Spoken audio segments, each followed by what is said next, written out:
انسان مضبوط بھی اپنے گھر کے اندر سے ہوتا ہے اور کمزور بھی گھر کے اندر سے ہوتا ہے۔ جو لوگ اپنے گھروں کے اندر مضبوط ہوتے ہیں وہ معاشرے میں بڑا انقلاب برپا کر دیتے ہیں۔ جو لوگ گھر میں پریشان ہوتے ہیں نا بیچارے، ان کا تو دفتر میں بھی دل نہیں لگتا۔ جو گھر کے اندر آزمائش کا شکار ہوتے ہیں وہ کچھ نہیں کر پاتے۔ بہت سارے لوگوں کی موٹر سائیکل کی ٹکر اس لیے ہوتی ہے کہ وہ گھر سے پریشان آتے ہیں۔ بھلے جتنا مرضی کہیں کہ میں نہیں گھر والوں کی باتوں کا اثر لیتا، لیکن گھر انسان کے ساتھ جڑا ہوا ہے۔ اگر وہ اپنے گھر کے اندر ماحول کو صحیح رکھنے میں کامیاب ہو جائے تو وہ ملت کا بڑا فائدہ کر سکتا ہے۔ ہمارے بہت سارے نوجوان بڑے بڑے باصلاحیت ہوتے ہیں، باشعور ہوتے ہیں، لیکن وہ بیچارے اپنی بیوی اور اپنی اماں کے جھگڑے میں ایسا الجھ کے رہ جاتے ہیں کہ ان کی صلاحیتیں دب جاتی ہیں، کچھ نہیں کر پاتے، ہر وقت ذہن پر وہی چیز سوار رہتی ہے۔ اللہ تبارک و تعالیٰ نے ہمیں جو دین عطا فرمایا وہ بڑا خوبصورت ہے۔ وہ دین ہمیں مسجد میں آنے کا طریقہ بھی بتاتا ہے اور گھر میں امن قائم کرنے کا طریقہ بھی بتاتا ہے۔ ہم سمجھتے ہیں کہ مذہب اس وقت سٹارٹ ہوگا جب ہم وضو کر کے ٹوپی پہن کے جوتے اتار کے مسجد میں داخل ہوں گے، حالانکہ مذہب تو سٹارٹ ہوتا ہے ماں کی گود سے۔ مذہب سٹارٹ ہوتا ہے جب صبح آپ اپنے بستر سے اٹھتے ہیں، اور مذہب اتنی دیر تک آپ کے ساتھ رہتا ہے جب تک آپ دوبارہ سو نہیں جاتے۔ تو گھر کے اندر کا ماحول اگر درست رہے، گھر کے اندر کا، تو باہر بھی بہت ساری آسانیاں ہوتی ہیں۔ قرآن مجید نے کہا یا ایھا الذین آمنوا قوا انفسکم واہلیکم نارا، اے ایمان والو خود بھی جہنم کی آگ سے بچو اور اپنے گھر والوں کو بھی بچاؤ۔ خود بھی بچو اور اپنے… نیند آ رہی ہے ماشاءاللہ کافی سارے لوگوں کو۔ میں نیند سے اس لیے منع نہیں کرتا کہ نیند اللہ کی رحمت ہے، کئی لوگوں کو کئی گولیاں کھا کے بھی نہیں آتی، تو یہ اللہ کا فضل ہے، لیکن میری گزارش یہ ہے کہ گھر جا کے سوئیے گا، وہ ذرا زیادہ مؤثر رہے گا آپ کے لیے۔ تو آپ تھوڑی دیر میری بات پہ توجہ فرمائیں۔ فرمایا یا ایھا الذین آمنوا قوا انفسکم واہلیکم نارا، اے ایمان والو خود بھی جہنم کی آگ سے بچو اور اپنے گھر والوں کو بھی دوزخ کی آگ سے بچاؤ۔ حضرت عمر فاروق رضی اللہ تعالیٰ عنہ عرض کرنے لگے یا رسول اللہ صلی اللہ علیہ وسلم، یہ جو رب فرماتا ہے کہ خود بھی جہنم کی آگ سے بچو اور اپنے گھر والوں کو بھی بچاؤ، اس کا مطلب کیا ہے؟ نبی پاک صلی اللہ علیہ وسلم نے فرمایا اس کا معنی یہ ہے کہ جن چیزوں کا اللہ رسول تمہیں حکم دیتے ہیں ان چیزوں کا تم اپنے گھر والوں کو حکم دو، اور جن چیزوں سے رب رسول تمہیں منع کرتے ہیں اپنے گھر والوں کو ان چیزوں سے منع کرو۔ مذہب جو ہوتا ہے نا میرے بھائی، یہ روح ہے۔ وجود سارا صحیح ہو، اندر سے روح نکل جائے تو نہ آنکھوں کو دیکھنے کی لذت ملتی ہے، نہ کانوں کو سننے کا ذائقہ، سارا وجود بیکار ہے۔ گھر کے اندر دولت ہو، مال ہو، بچے بھی ہوں، بیوی بھی ہو، ماں باپ بھی ہوں، رشتہ دار بھی ہوں، تجوری بھی ہو، لیکن گھر میں دین نہ ہو تو پھر لوگ آ کے پیر صاحب سے فتویٰ پوچھتے ہیں، تعویذ مانگتے ہیں، کہتے ہیں حضرت جی سارا کچھ ہے، سکون کوئی نہیں۔ سارا کچھ ہے لیکن سکون نہیں۔ سکون کب ہے؟ سکون تب ملے گا جب گھر میں قرآن بھی پڑھا جائے گا اور مصطفیٰ کریم پر درود و سلام بھی پڑھا جائے گا۔ یہ ہمارے بچوں کے عقیدے کیوں خراب ہوتے ہیں؟ بد مذہبوں کے ہتھے کیوں چڑھتے ہیں؟ توجہ ہے میری بات پر؟ بچوں کے عقائد اس وقت خراب ہوتے ہیں جب ہم انہیں عقیدہ سکھاتے ہی نہیں۔ مولوی صاحب کی بات تو وہ اتنی سنے گا جتنی ہم سنتے ہیں، کیونکہ ہم نے بتایا ہوتا ہے کہ یہ مولوی صاحب ہیں، ان کو ہم 10,000 روپیہ ماہانہ تنخواہ دیتے ہیں، تو بچہ بھی سمجھتا ہے کہ چونکہ یہ 10,000 لیتا ہے تو 1 گھنٹہ اس نے جمعے والے دن بات کرنی ہے، کیا اس کا وہ اثر لے گا؟ کیا اثر لے گا جب ہم نے تعارف اس طرح کرایا ہے؟ یہ نعت خواہ ہم نے بلایا ہوا ہے، کس لیے؟ یہ 15,000 روپیہ لے گا، تو بچہ کہتے ہیں اس کی تو ڈیوٹی ہے، 15,000 پورا کرنا ہے اس نے۔ یہ خطیب صاحب آئے ہیں، کیا کرنے آئے؟ کہتے 25,000 ایڈوانس لیا، تو بچہ اس کا کیا اثر لے گا؟ وہ کہے گا اس کا تو کام ہے۔ فلاں آدمی بڑے اچھے شعر پڑھ رہا ہے، تو بچہ کہتا پڑھنے نہیں، اس کے اوپر پیسے نہیں پھینکے جا رہے ہیں، ساتھ ساتھ ہی پڑھنے نہیں، اسی لیے تو پڑھ رہا ہے۔ میرے بھائی بچے کو اپنی گود میں بٹھائیں، اور جہاں آپ اس کو یہ سکھاتے ہیں نا کہ بیٹے پڑھ جاؤ گے تو پیسے کماؤ گے، جہاں اسے یہ سکھاتے ہو نا پڑ جاؤ گے تو بہت اونچے اڑو گے، جہاں اسے یہ سکھاتے ہو نا یہ ہمارا گھر بڑا قریبی ہے اور یہ ہمارا دشمن ہے، تو بچہ 5 سال کا بھی اس گھر میں نہیں گھستا۔ اپنی ذات کے بارے میں بچے کو سارا کچھ سکھاتے ہو، پہلا کام اسے یہ کرو کہ اسے میرے نبی کی محبت سکھاؤ، اسے رسول اللہ کا پیار سکھاؤ۔ اسے رات کو جب یہاں لٹاتے ہو نا، یہاں کندھے پہ، اسے کہتے ہو میں نے تیرے لیے بڑی محنت کی، میں بڑی کوشش کرتا رہا، میں تیرے لیے بڑی دور تک سفر کر کے آیا۔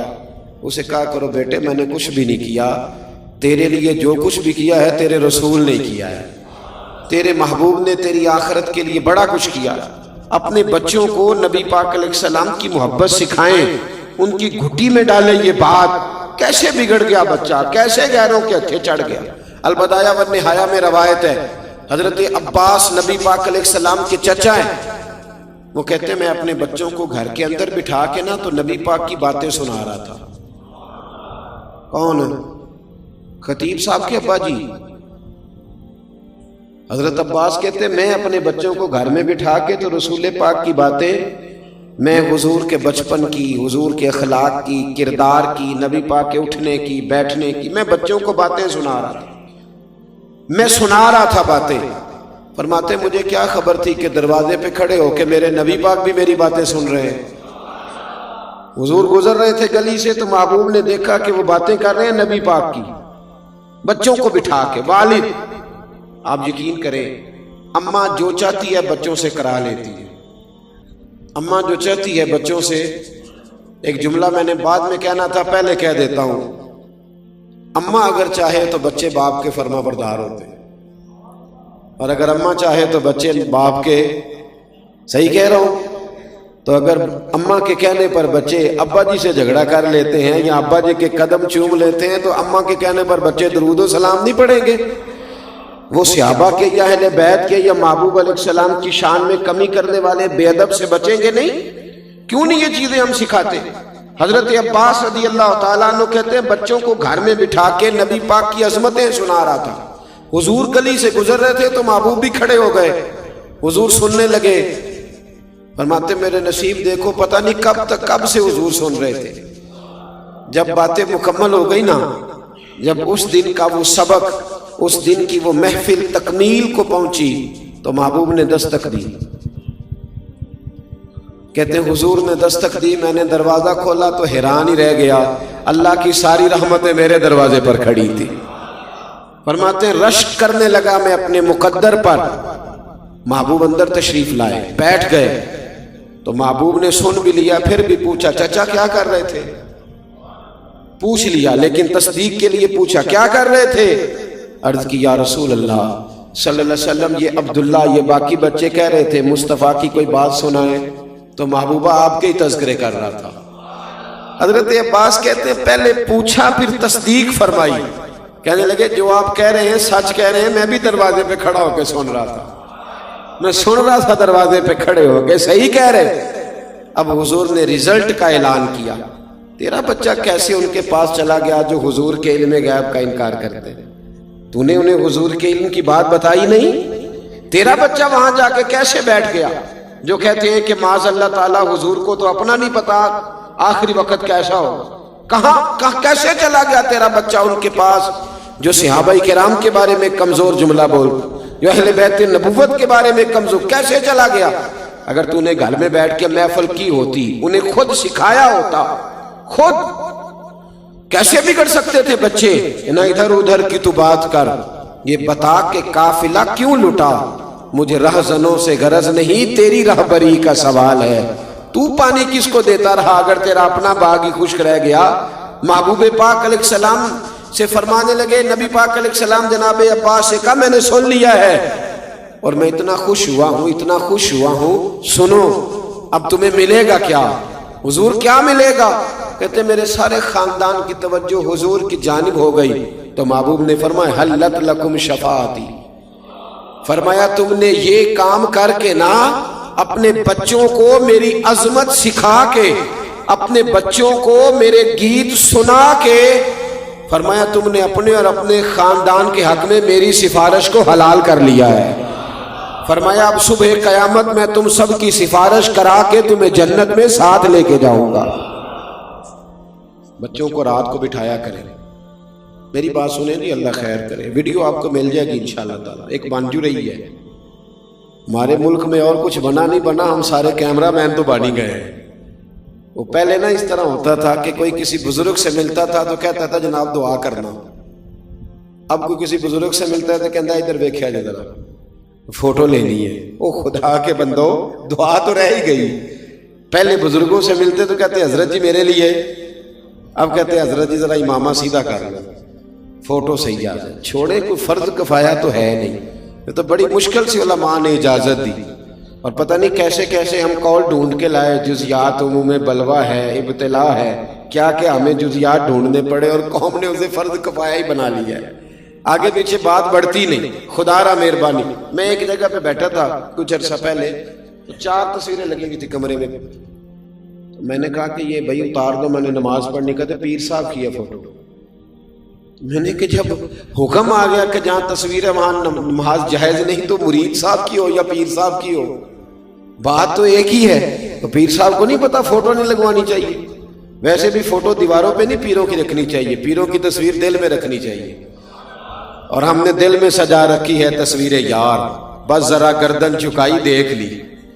اتنا شوق، اتنا شوق۔ مجھ سے کوئی شخص پوچھتا ہے نا کبھی کہ فلیکس پہ فوٹو، تو میں کہتا ہوں چھوڑو یار، پہلے فلیکس پہ لگتی ہے پھر معاذ اللہ زمین پہ گرتی ہے، کیا ضرورت ہے؟ اور یہ جو القابات لکھتے ہیں نا بڑے بڑے اشتہاروں پہ، قوم کو تو پتہ ہی نہیں کہ یہ کیا کہا جا رہا ہے۔ قوم کو سادہ نام بڑی مشکل سے یاد ہوتا ہے، لہذا لمبے چکروں میں نہیں پڑھنا چاہیے۔ جو اماں ابا نے نام رکھا اتنا ہی کافی ہے، باقی کوئی کتنا دین کا کام کر رہا ہے یہ صبح قیامت خود بخود پتہ چل جائے گا۔ بس دعا فرمائے اللہ یہاں بھی عزت دے اور وہاں بھی اللہ پردے داری عطا فرمائے۔ میری بات پر ضرور غور کریں اور یاد رکھیں، اپنے بچوں کو بٹھائیں۔ دیکھیں نا حضرت عائشہ صدیقہ سے کسی نے پوچھا، میری بات پہ توجہ کرنی ہے آپ کو، یہ بات آپ نے یاد رکھنی۔ حضرت عائشہ صدیقہ رضی اللہ تعالی عنہ سے کسی نے پوچھا کہ اماں جی کیا وجہ ہوئی کہ آپ مسلمان ہو گئی، کیا سبب بنا آپ کے کلمہ پڑھنے کا؟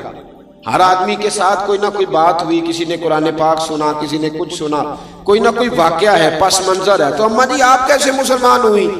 جناب عائشہ صدیقہ کہنے لگی مجھے کوئی ضرورت ہی نہیں پڑی کسی واقعے کی، اس لیے کہ میرے ابا جی جناب ابو بکر صدیق جتنی دیر گھر بیٹھے رہتے تھے محمد عربی کی نعت ہی پڑھتے رہتے تھے، وہ رسول اللہ علیہ السلام کی تعریف ہی کرتے رہتے تھے۔ مجھے ضرورت پیش تو کس طرح تیرے بچے کو ضرورت پیش آتی ہے کہ وہ کہیں سے جا کے سیکھے؟ تو کدھر ہے؟ 3 باتوں کی ڈیوٹی ابا جی اور اماں جی کی ہے، نبی پاک نے لگائی ہے۔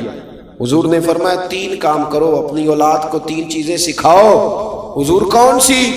فرمایا ایک انہیں اپنے نبی کی محبت سکھاؤ، ایک انہیں اپنے نبی کے اہل بیت کی محبت سکھاؤ، اور تیسرا ماں باپ کی ڈیوٹی ہے، فرمایا اپنی اولاد کو قرآن پڑھنا سکھاؤ، تمہاری ذمہ داری ہے۔ گھر تب بنے گا جب ہمارے بچے رسول پاک سے جڑ جائیں گے، جب ہمارے بچے نبی پاک علیہ السلام کے غلام بنیں گے، جب انہیں حضور کی سنت کا شعور آئے۔ ہماری اماں تو تھینک یو سکھانا فخر سمجھتی ہے، بیٹے تھینک یو بولو۔ او بی بی یہ ٹھیک ہے، یہ جب سکول جائے گا تو بولے گا، ہم دکیا نوس نہیں ہیں، ہم قائل ہیں جدید تعلیم کے، لیکن تھینک یو کا ثواب کوئی نہیں، ثواب جزاک اللہ خیرہ کا ہے، اس کا اجر ہے، جزاک اللہ اس کا اجر ہے۔ یہ حدیث بخاری میں موجود ہے، نبی پاک علیہ السلام نے فرمایا جس نے اپنے محسن کو جزاک اللہ خیرہ کہا اس نے اس کا پورا شکریہ ادا کر دیا۔ تو یہ جملے تو نے کیوں نہیں سکھائے؟ یہ تیرے بچے کی زبان پہ کیوں نہیں آیا؟ ان فکروں کو تو نے کیوں اپنے گھر میں رائج نہیں کیا؟ بچوں کو دین سکھائیں، نبی پاک کی غلامی سکھائیں، انہیں رسول پاک علیہ السلام کی بارگاہ میں حاضر ہونا سکھائیں، انہیں بتلائیں کس طرح کر کے حضور صلی اللہ تعالی علیہ وسلم کی بارگاہ میں۔ حضرت برا بن مالک حضور کے صحابی ہیں، ان کے بیٹے تھے طلحہ بن برا۔ توجہ ہے میری بات پر؟ جب آپ تھک جائیں تو بتا دیجئے گا، میرے ذمہ 1.5 گھنٹہ بولنا نہیں، میں تو 10 منٹ میں بھی ساری تقریر سنا لیا کرتا ہوں۔ خیر الکلام ما قل ودل، آمدام برسر مطلب حضرت برا بن مالک کے بیٹے طلحہ بن برا، 12-14 سال کا نوجوان ہے، پر سارا دن میرے رسول پاک کی خدمت میں رہتے ہیں۔